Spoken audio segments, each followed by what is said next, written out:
નમસ્કાર, સાબરકાંઠા ન્યૂઝ 24 ચેનલમાં આપનું હાર્દિક સ્વાગત છે। હું સોહેર સૈયદ। આવો આજના મુખ્ય સમાચારો પર નજર નાખીએ। હિંમતનગર તાલુકાની પાણપુર ગ્રામ પંચાયતની સરાહનીય કામગીરી।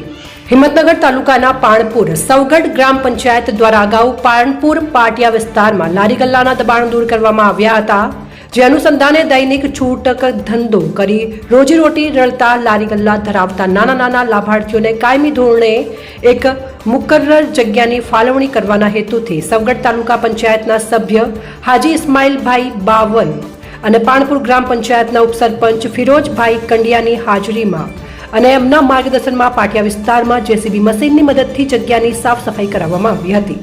પાણપુર પંચાયત માત્ર દબાણ દૂર નથી કરતી, પરંતુ નાના છૂટક ધંધાર્થીઓ માટે કાયમી વ્યવસ્થા માટે પણ કટિબદ્ધ છે, જેનાથી આ વિસ્તારમાં ટ્રાફિકની સમસ્યા હળવી બનશે। રિપોર્ટ રજબ ફકીર, હિંમતનગર।